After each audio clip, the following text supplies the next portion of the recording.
that you have just in case a real user clicking on your real application will get black hole. But I do it because it goes through the app controller, and I check if it's a CLE handler, and when it's a CLE handler, I deactivate the security component Yeah. and CRF yeah, just for the test. yeah, But it's not, it's not nice because I would like to test this Yeah. as it is. we don't like it, but that's kind of the workaround we both came to. Yeah.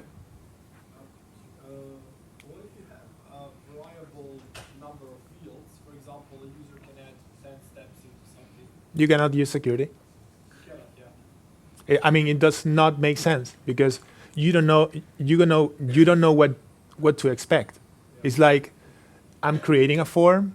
I know how the form is, but I don't know what is going to come back Yeah, but to I the think server. name better because these fields they're added via JavaScript. They are going to have a certain pattern of names and not other. So I was sort of hoping for a solution where I could say Okay. there's going to be a range of these fields and that's okay, but others aren't. Well, if you know the fields are coming back, you could write your own logic to generate the token, but you need to send the token from the backend. You cannot let the front end to dangle with the or to mangle with the token because it doesn't make sense. Yeah. I think with agents. So basically, Yeah. per every form change, you send it back and generate. Yeah. Instead of letting the security component, the form helper generate the token for you, you could wire that and send a token as well. Like, I know what is gonna happen, so this is a token, use a token, and then when it's coming back, it will check against the token and it will match somehow. Okay. It's gonna be tricky, but go ahead. Okay, any other questions? A question. If you're in some of your methods or accepting file uploads, can you still work with security component or? Well, security component will check things like the name of the field, but unless it is a hidden field, it will not check the content, so it should work. Yes. I mean, it will check the value if it is a hidden field, that you say form hidden role equals user, and you pass it to the view, and you expect that coming back as role equals user. If it is not a hidden field, then yeah. I forgot something to ask, and this is dynamic input fields. Sometimes you need it when you have multiple input fields. For example, you have belongs to many options, for example, and you will have a plus, and you add input field, and this is created by jQuery or whatever that you use. What's your best practice around this? For me, it's the same approach as doing something in the Ajax world. You don't know what is coming back from the form. You're generating a form using JavaScript, so you don't have a way to know. Yes, but sometimes there are different ways. There are people who are using elements and load elements which are pre-built, and then they load it. For example, I suppose, I don't know what was his name, he did it, the full project. Yeah, and he did it over elements, so he loaded the elements on each click, on each add of a row. Yeah. He was loading, I don't know, element, or it was, there's a new way to add Blocks. Yeah. blocks, cells. Cells. Okay. Yes. Well. I unlocked the fields that I was using. Yeah. Yeah, it still has to be done. Yeah. The security component fires when that form helper and that initial page loads. So if you're adding any form fields, regardless how you're adding them, whether it's JavaScript, Ajax, whatever, right, doesn't matter. The security component will fail if it sees form fields when you submit that form back, and it says, hey, these form fields we're not on the initial form creation. Is there a possibility to No, you asynchron, cannot- no. request a new MD5 hash of the form? No. No? You have to create a whole new, like, it has to be a whole new page load, Yeah. right? You can't just like change that inline or anything. It's very It's- secure. Yeah, yeah, it's designed to be secure. Yeah. You can solve it, like you can unlock the form field, you can unlock that specific form, you can, you can do other things, right? Like check it manually, right? Do a scan of it and check it and Correct. verify it Yes. yourself. Yes. But if you're adding form fields, or if you're, right, you're creating multiple instances of a user or, something in a thing, right? Just do it some other way. Don't try using the security component. Yeah, that's why use the security component? Why not use whitelists and make up different whitelist maps? I don't know. It's Yeah. There's people that don't like security component, and us, but if it doesn't Yeah, work, yeah. maybe it's not the It's meant to be like a belts and suspenders type solution, right? Like you have multiple ways to hold your pants up, so if your belt breaks, you still have suspenders. Yeah. So like whitelists are part of that, but there are a lot of use cases where it doesn't work. whitelist. No, the security The component. security If you're component. doing a lot of AJAX work or like an API, it doesn't work for those scenarios, so don't use it. It's not going to work. It's not nice. It's just you have to fix the stuff that doesn't work all the time. So. Yeah, it's not intended for those use cases. So I personally, I'd say cross-site form script, that of the security component, use it always if you can, but for the form tampering, Like if you want to tamper your forms, then you're doing the thing that the component's trying to stop. So yeah. Look at it, think about it this way, right? Like what you are doing, where you are editing the form, right? And you're saying adding in a field, that is literally what the security component is designed to prevent, is someone going into the console and adding in a form field, right? You are doing the thing it is designed to prevent. set up validations, constraints, whitelists. Well, there's plenty of use cases where you need to prevent form tampering. And just an example off the top of my head is credit card purchasing. You're collecting credit card details from someone. You want to make sure the form you're getting back is the form you sent to the user. Or if you're doing user profile editing. Whitelist is great, but sometimes you want to make sure that the form you've now pushed to your client is exactly the form that they've submitted, just with their data. Yeah. You're holding form changing. Yeah, I would say use it by default if it is a regular form that you're expecting to be posted back. If you're using Ajax or any other dynamic way to generate the form, just don't use it. You can unlock that specific part of the application or disable the security component, and it just get out of your way in that particular action. But the rest of it, if you have an Ajax or a JavaScript heavy application where everything is dynamically generated, then this is not for you. You just need another way to whitelist, blacklist, strong validation rules, and possibly adding another layer or a service layer on top of your endpoints, so you can check other things and break or stop the rest of the execution before getting to the say operation. Okay. Another way is to hide what the security components does, the visible known fields, so they are in the form. And then if you have Ajax or whatever, to enable the field, it is already there. And you just need to make the div visible.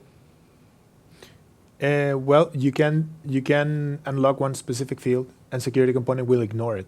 So you can pick those and say, hey, ignore those 3 that are going to be, for example, a tags input, where you dynamically do something and create a list of tags, or a new button where you generate additional rows to add new entities.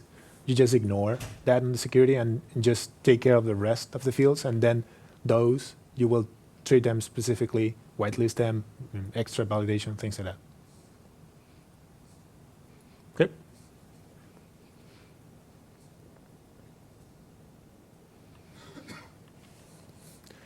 Great. So views. We are a bit tight on time because we have 45 minutes, and I would like to get to the mail merge stuff. So we actually do something with the newsletter plugin, because we have a plugin that does nothing right now. And so I'm going to try to be quick on this. Just stop me if you think there is any question, and I will try to get to the mail merge example as soon as possible. Okay? So views, this is the way I usually think about how the views are generated. There is a layout that could have different elements and different blocks. There is one specific, unique block that is the content block, where the view itself is get rendered inside, and the content block that is the view also could have elements and blocks. Okay, you could extend views.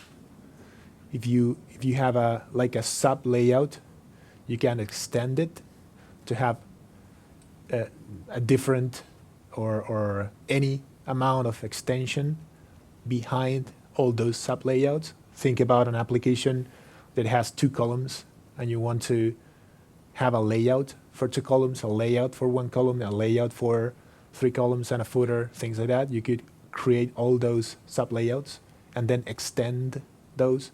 You can do an example later if you like this kind of things. And then there is elements. That elements are basically working as an include.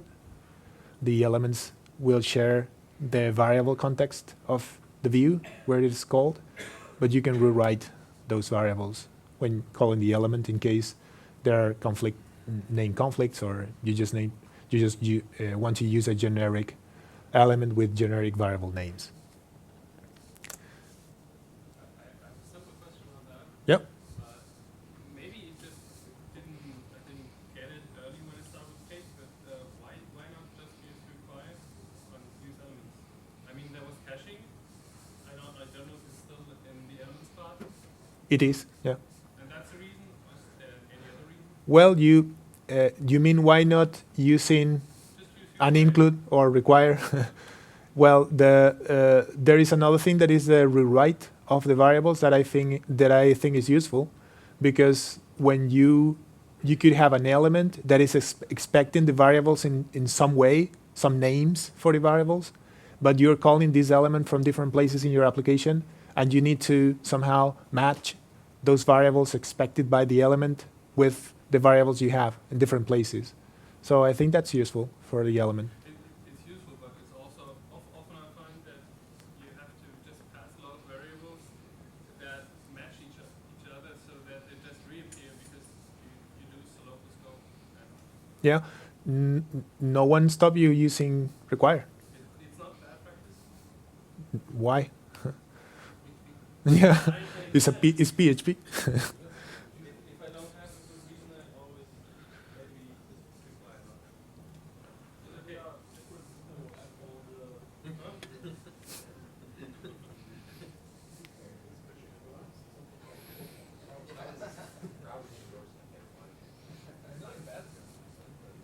So the thing that element does do is it'll go through the path cascade, so it's defined on, you don't know where it's going to be, or it's going to dynamically move based on where the plugin is loaded or any of those kind of shenanigans. Yeah. Like element will resolve all of that, and if you don't need all of that, require still works just great.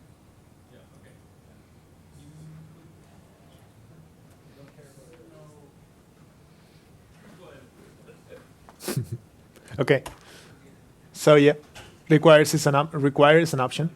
So if you don't need the added features of the element, you can just fall back and use require, no problem. Then quickly going over the FormHelper. Well, you will have the ability to create forms, define the inputs, and also FormHelper will introspect or detect somehow and use the validation and the schema to generate dynamically the type based on the column that is found in the schema. So it does a little bit of magic behind if you just use the defaults. You can change anything like that way, passing an array of options. Each input type has a different set of options, and this is fairly complex. You can get to the documentation and see which options match with which input type, and then change the way the input is rendered. Okay. So what if we don't want multi-selects anymore? I don't want multi-selects. I hate multi-selects. So I want to have a list of checkboxes in my application across my application. I don't want to have multi-selects anymore. Well, we could do that. And we could also use this example to explain how aliasing works. Because CakePHP provides a way so you can alias a helper. So in your views, you will not notice that you are using another helper, but you will refer to a different class name.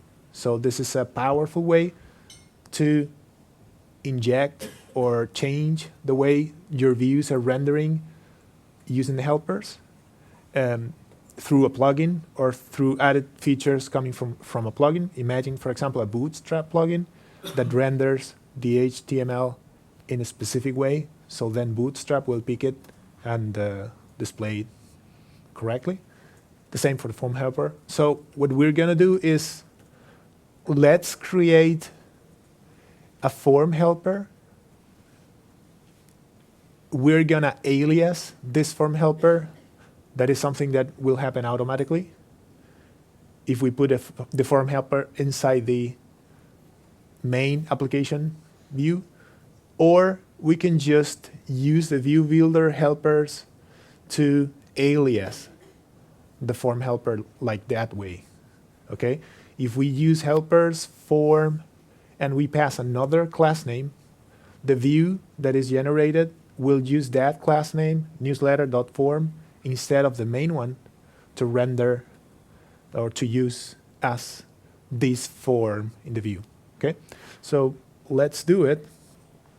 And then you will be able to finish another quick example. I'm going to create a new form helper under the newsletter real quick. Bean, cake, bake, wind, okay. Cake, bake, helper, form, newsletter, and we get it, and then we get to the form helper that is inside the newsletter that is basically empty, and what we are gonna do is this.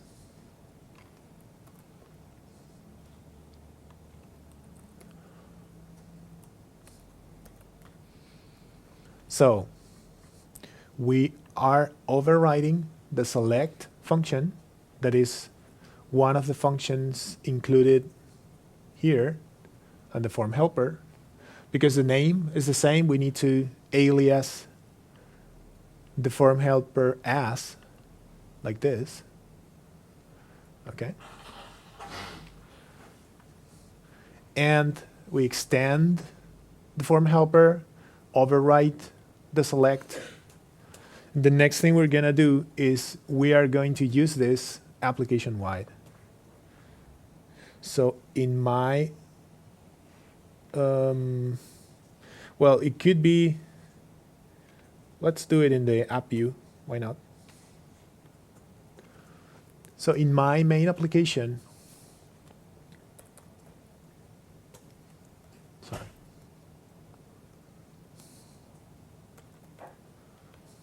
There is an app view.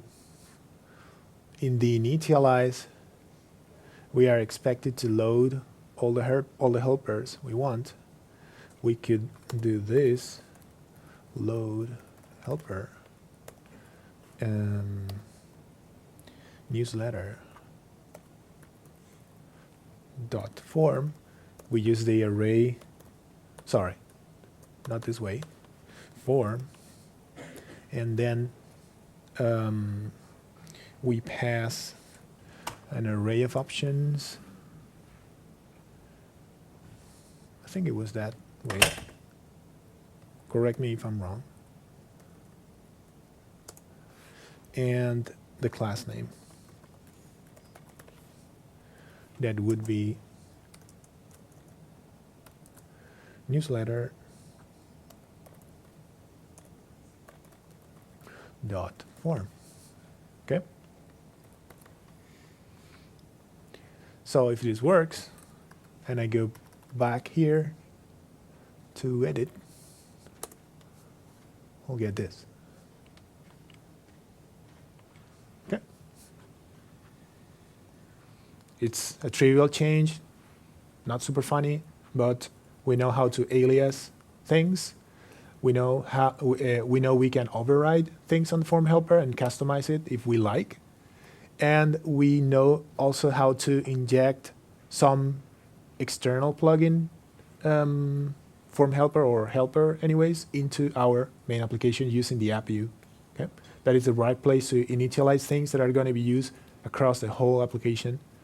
If we want to do it specifically for one controller, we can do it in the before filter or the before render if we like. We go through the view builder and we load the helper there. Okay. Any questions? Couldn't I just do it, if I'm working with a specific controller, couldn't I do it in the initialize controller? In the initialize? Yes? Yes. Yeah. Any other questions? There is an example. I don't know if you want me to let you do it. I don't think so. About the HTML helper, to ensure the alternative attribute for all the images is never empty. This is something I feel like odd while using the image in the HTML. That is, the alternative is empty by default unless you set it. And we should not provide empty alternatives for image nodes or alternative attributes for images in HTML. And well, we could overwrite the HTML helper to ensure that at least the alternative is equal to the title of the image. So we don't, if we provide a title, it will be set as the title and also as the alternative for the image. It's a very simple example, so I'm not going to stop here unless you are very interested. You can do it, or I can let you do it. There are other core helpers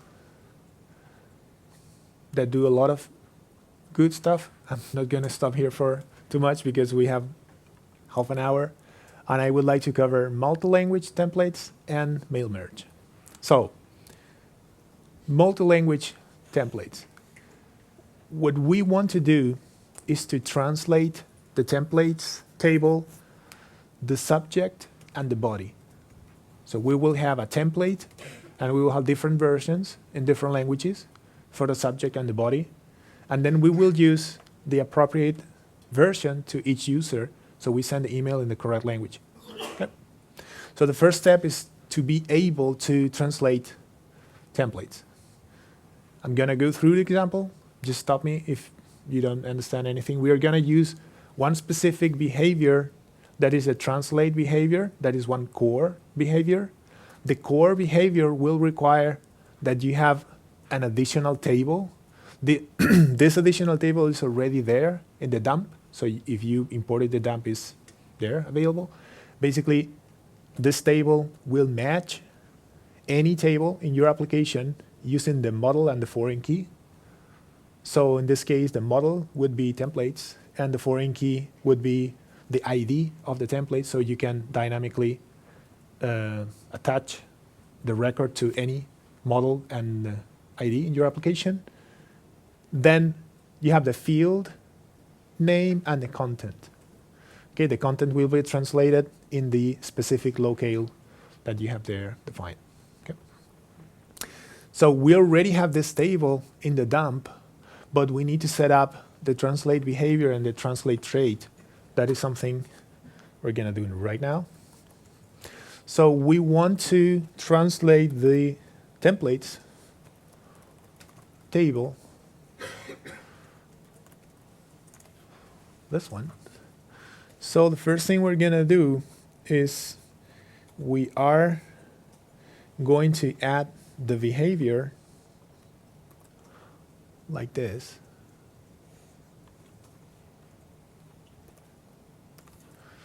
Okay, we're going to add the translate behavior, and we're gonna configure the behavior fields. And we pass the subject and the body. The rest of the fields in the templates table, we don't care. We just need to translate those two fields. Okay. So this is how it is configured. And then there is a trait that we're gonna use that is important as well for the example, that is located in the template entity. So if we go to the template entity, .php, here, we need to add this trait. This trait will add a new function, translate, to the entity that will help us to either read a specific translation or set a specific translation. So when the entity is saved later on, based on those translations already set using the translate method, it will send the translation to the correct row in the I18N table. Okay. So we use a trait. The next thing would be we're gonna configure, okay, this is a matter of your own taste. What I usually do is specify a default language that is stored in the table itself. And I add extra languages by configuration. So in this case, we're gonna do this. We're gonna define the standard or the default language as English, and we're gonna add Spanish and Dutch to a configuration variable. So here, I'm gonna get to Bootstrap. This is the Bootstrap of my application, not the plugin Bootstrap, okay? And I'm gonna add it here somewhere, like that. So we have English, Spanish, and Dutch. Then, next thing would be, okay, now I want to write content in different languages. So if I go here to my table, sorry, to my edit page for templates,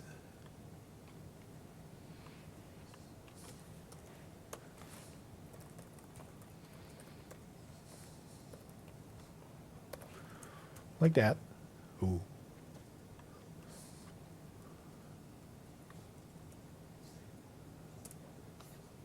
Like that.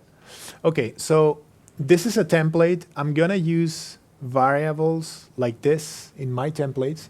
So I'm gonna be able to mail merge this with the users later on today, hopefully. And what we're gonna do is, this is gonna be the English version of the template. And now I want to add the rest of the languages here behind. So I will have an English part of the form, and Spanish part, and a Dutch part of the form. And I can input whatever is needed. So I'm gonna do it this way. First, what I'm gonna do is I'm gonna retrieve all the translations, not only the default ones,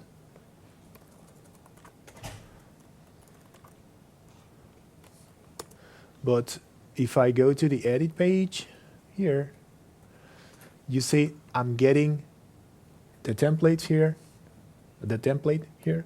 So I'm gonna change this, and I'm gonna use a special finder, translations, that will retrieve all the translations for a given template.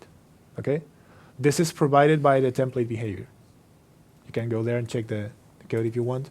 But if you call this finder, it will just bring all the translations, not only the default one, the defined one. Okay?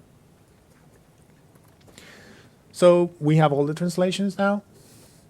And the next thing we will need to do is change the view a little bit, so we have room for those new templates.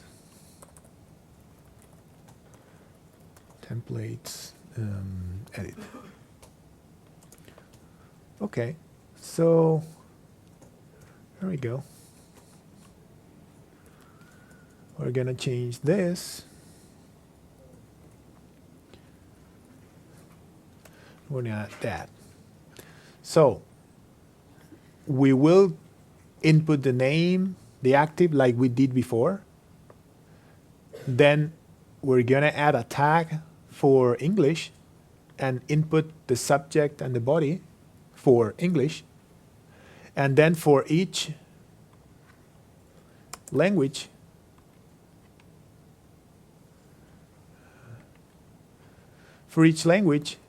we will add another tag with a locale, and then use the specific underscore translations dot locale dot whatever. Okay?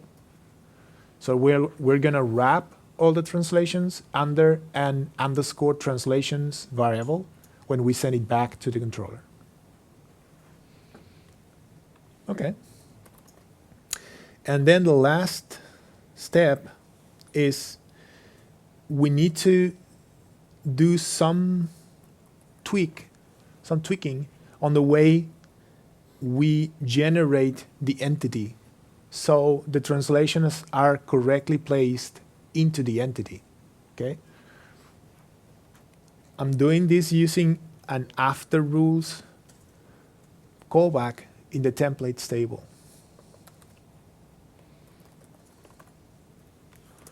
Like this.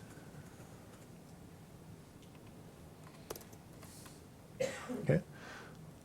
This, well, after rules is this callback will be executed right after the rules validation is passed and before the before save happens. Okay, so why do we need to do this? Because the translate behavior attach a before save callback to our table. And this is going to be executed before our before save in the table. So if the translate behavior does not find the translations in the correct place, it will whine. So we need to do this to ensure that when the before save in the translate in the translate behavior runs, all the translations are located in the right place. Basically, this is a very simple code. We get all the translations. If no translations, we do nothing. And for each translation, if it is an array, we call translation locale set and set all the data of the translation in. Okay? Cool. So now if we go to edit, we get this. We have the English version. We have the Spanish version. And we have the Dutch version. Sorry. I don't know how to translate that. So if we save something, let's say important news about CakePHP, and we put it here as well.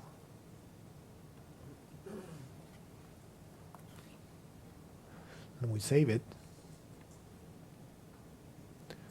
And we add it back again. It is there. If you go and inspect the I-18N table, you will see there are records saved for the Spanish and the Netherlands locales with that content. Okay. So that way we can merge several contents in the same form. Possibly, obviously, this is looking odd. You could have nice tabs or whatever in the front end so you can switch, or have a language switcher. We already know how to define language routing yesterday in a very funny way. So we can add that on top right. And depending on the interface, you could restrict, for example, to the current language. So you edit the templates on the current language, or if you think is better, just show all the tabs with all the languages and let the admins go through all the tabs and edit them as one. I don't know. This is a UI decision. I'm just showing you a quick example. So you can save several languages at the same time. Okay? Make sense? Questions? Well, it's nice. Now we have multi-language templates in our application, so it is time to spam the users. Finally. We want to spam. I want to spam them since the beginning of the workshop.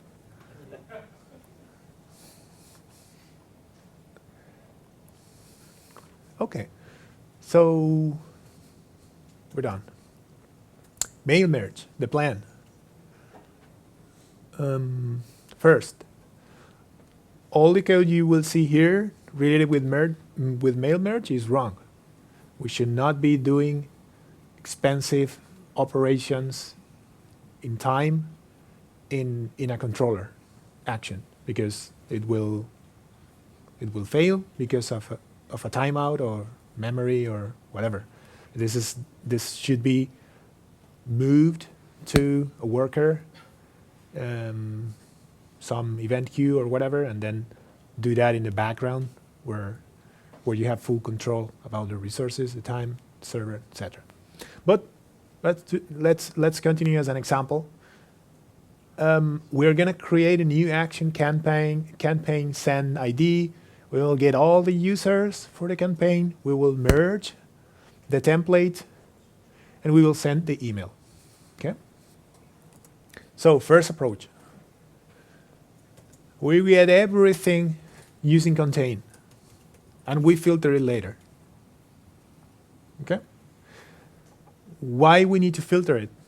Because if you remember the associations, user has many mailing lists, has many campaigns.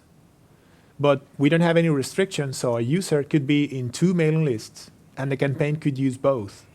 So the user will be retrieved twice, the same user, for the same campaign, right? Makes sense. So we need to have a way to filter unique users. So we don't send the same campaign twice to the same user, because it doesn't make sense. But you want to spam users, so. You're right. You're right. I didn't see it from this point of view. It's a more effective spamming solution if we allow sending duplicate emails. Yeah. Okay. Let's filter them anyways. We can do a for each later and send like 100 or so. Okay. Let's do the baaad approach. In campaigns,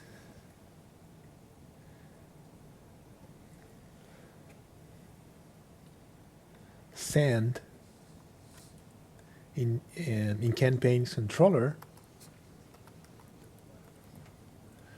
I'm there? No. We will have a send method somewhere like this.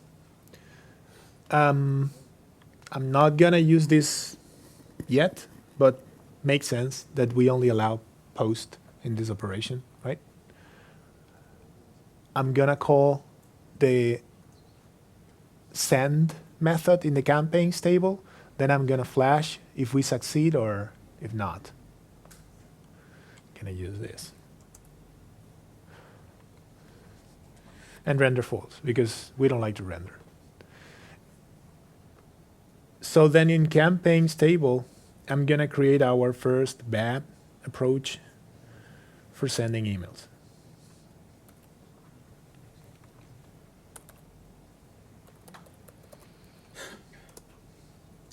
And then we can discuss how bad this code is.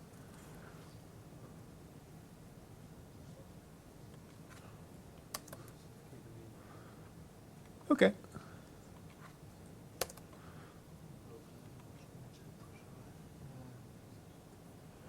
There, and there.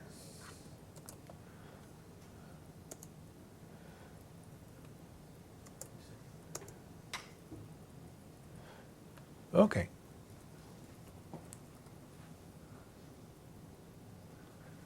So we're done. So the send operation will check if the campaign exists or not.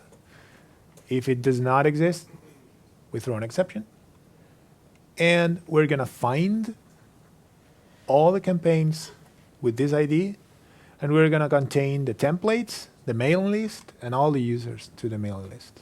We're not restricting, we're not filtering them in any ways, so we could get duplicates. How we fix the duplicates? The wrong way. We get to hash combine, and we combine unique emails. Okay. You know how hash combine works? Well, hash combine will get an array as a source, and then we'll get two params, and we'll generate a new array with the keys using the first param and the values using the second param. When you see a n there, it will traverse through numerical IDs as well. So you can imagine the amount of loops that is this doing there inside. And also you can imagine that if we have 1,000 million users in our database, this is going to break hard. Well, but we have 4 users, so it's fine. For each users, we're going to unset created and modified because we don't want to mail merge that. And then we're going to mail merge for each user. We're going to mail merge the user. What mail merge does is basically create, get the subject, get the body, get the options for the variables, and first use flatten. So we get the user, and we flatten the keys of the user. And then for the subject and the body, we use text insert to inject the variables inside the template with the options. Text insert will traverse an array, a string, and will detect the variables using these options here. And if it finds those keys inside the keys of the variables, will change one with the other. Okay, it's like tokenizing the string, changing one token with the other, and then replacing everything and returning, something like that. Then we're creating an email class. We're sending a subject and a body. In this first version, as you can see, there is no translations. We just send the English version, okay? Because it's wrong. So this could be the first option. Things that are wrong with this. I already mentioned a couple, but possibly you have more that you could point out. What you don't like about the solution?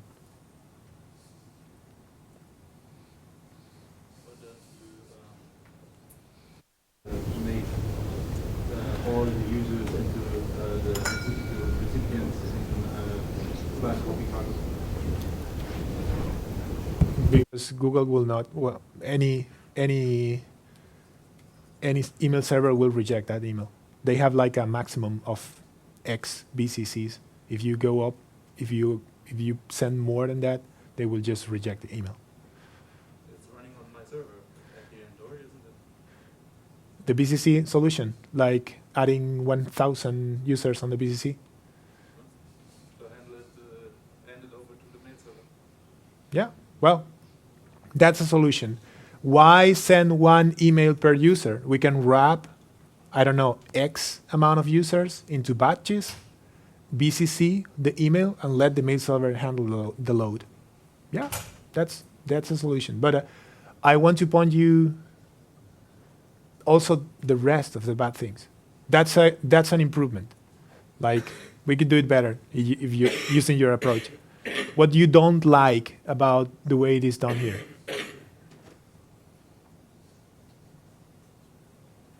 What else? Okay. Yes? In general, I make sure that you can send stuff in batches so that you don't appear as a spam bot. And then you can also put it to some queue and deliver it later. Yeah, late delivery could work because we're doing something here assuming too much things. We are assuming the number of users is something we can handle. We are assuming that the send operation here is going fine, but things could happen there, like network issues, a lot of other failure conditions, etc. We are assuming that variables are existing and matching on the original message.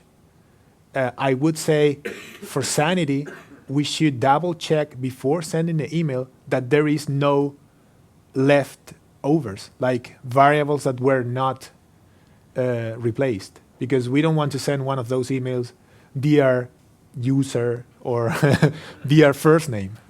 We don't want to do that. So we should add an extra validation layer before sending the email. So we stop, like, hey, do your work. Go to the editor and please ensure that all the variables are there. Well, a lot of other things. For example, we are using new. So we should have some kind of dependency injection here so we don't create a new class. Instead of creating the new class, we could rely, and I'm talking about testing here, we could rely on a protected method that we could mock later easily for testing. So we can pass a mock version of the email, and we can check that we are running what we need to run there somehow. Well, a lot of things. So let's improve it. The second version, well, the second send version will be using this instead.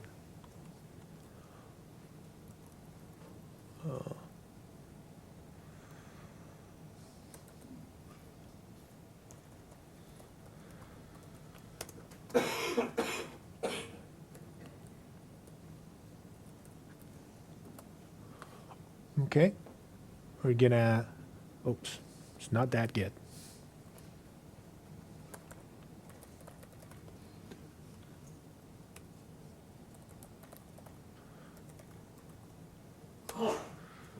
Is this good?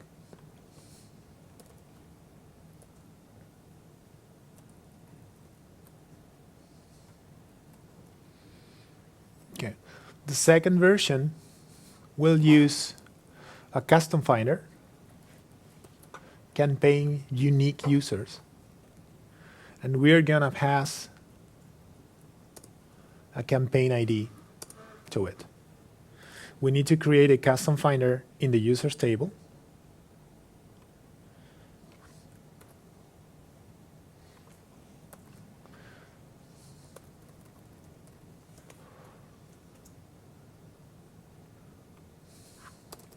Like that. Okay, so what are we going to do in this case? We're going to return email first name, last name, and locale only. We're going to group by email. So we guarantee that there is only there are no duplicate emails in this case. And you're using matching to filter by the specific campaign ID. So we get only those users. Okay? There are other ways for doing that, but this is one way. So now we have unique users. And the last thing would be ensuring that the mail merge is translated as well. So we're gonna get back to campaigns table. We're gonna change this.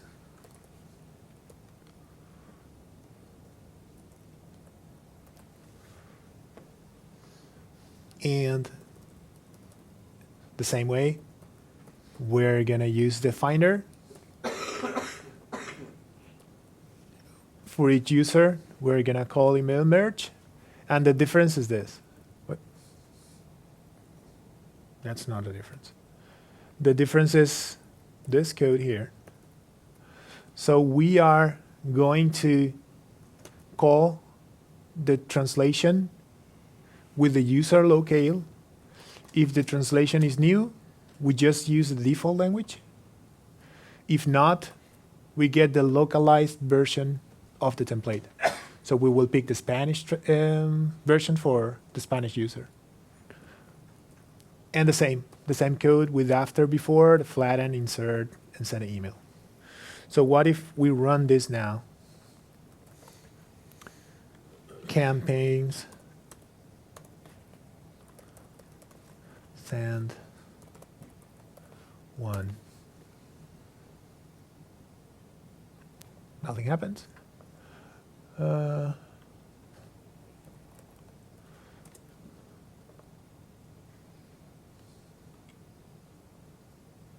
Yay. We have an English user with an English template, and we have a Netherlands user with some random things there inside. Okay. You see you can see a couple things here. First,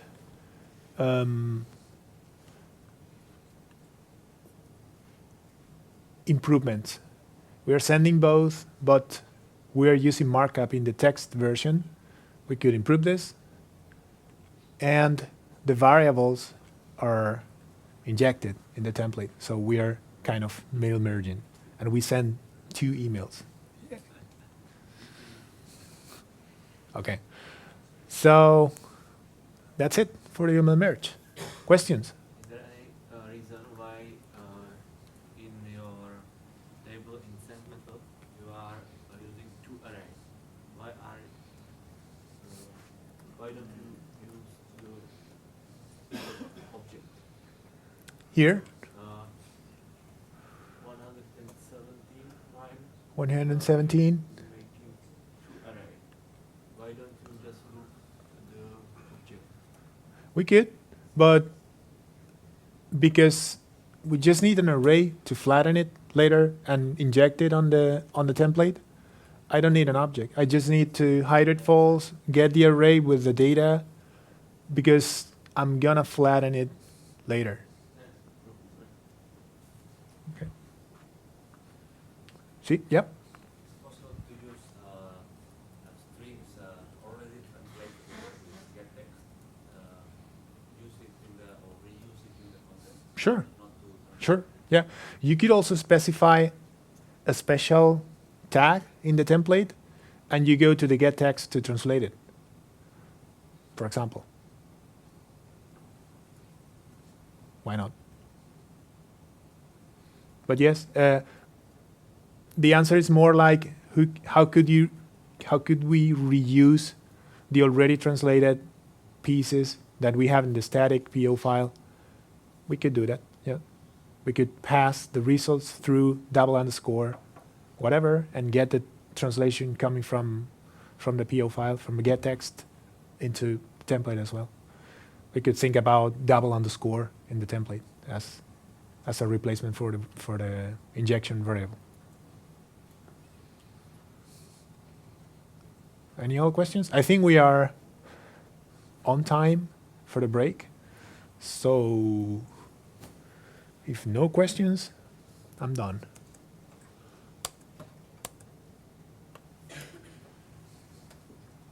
Yep. Is there a plugin or some tools to translate the .baaad files, or we have to do it with an external software like people?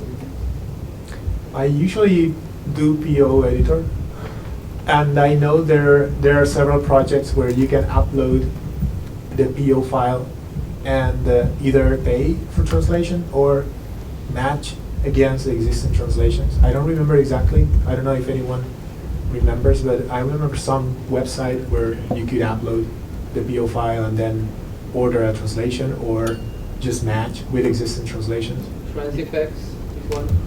Which one? Transifex, and another one called locally.se. Okay. There are several services. If I remember correctly, they had an API as well, right? Yeah, they do. Okay.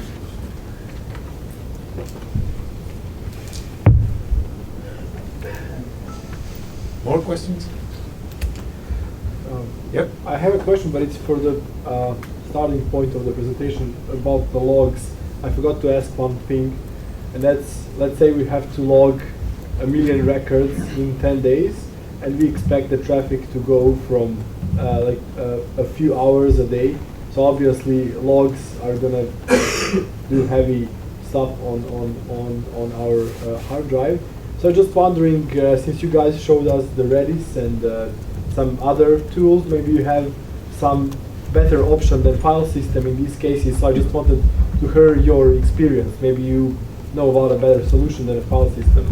Okay. Well, sorry, go ahead. I just say syslog. Syslog.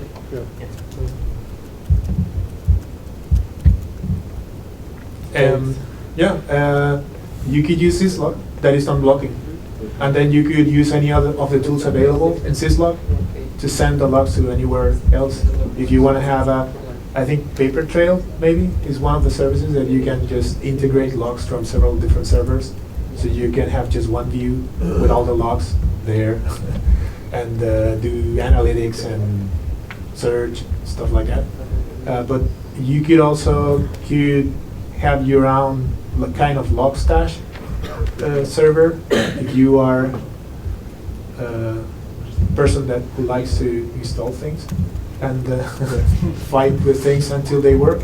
You can just configure your own stack for saving logs there, coming from the syslog in each of the nodes you have. There's also Graylog is another good option. Graylog and Gelb, I think is what it's called.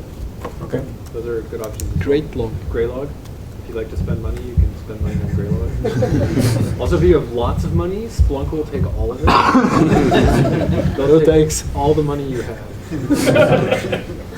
For me, the best solution that we found is the ELK stack, which is Elasticsearch, Logstash, and Kibana.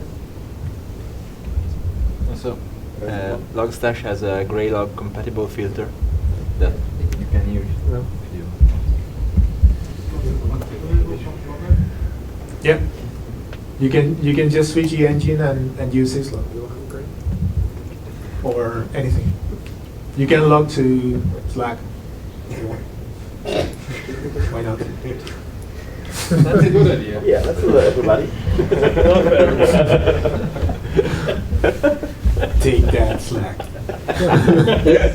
Handle that. So, any other questions? We'll do it itself.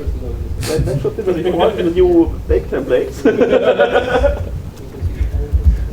To the general channel. Tito's Yep. bake templates.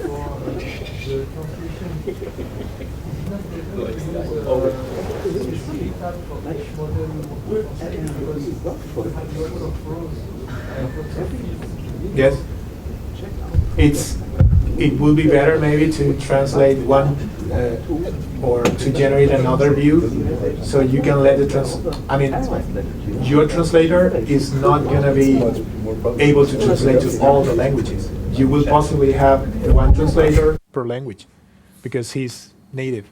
So it's maybe from the UI perspective makes better sense to scope the translator into French, for example, so he get in and see the French translation. He will see the standard in English and the French. He will work in the French translations and finish. But it doesn't make sense for him to go to the Spanish translation possibly. So you're giving a lot of information that is not going to be useful for the translator. But was an example, so you can see all the translations on the same page. I picked this example because it was this after rules that was a bit tricky. So I tried to pick this one to show you how to do it. But if you want to do one language only, it's trivial to do. You just need to set ILTN to the language you want to get. And after you set ILTN to a specific locale, if you get from the database, you will get that locale. Not all of them, just the French one. And you can just send the French to the view and render it. More questions? Okay. Thank you.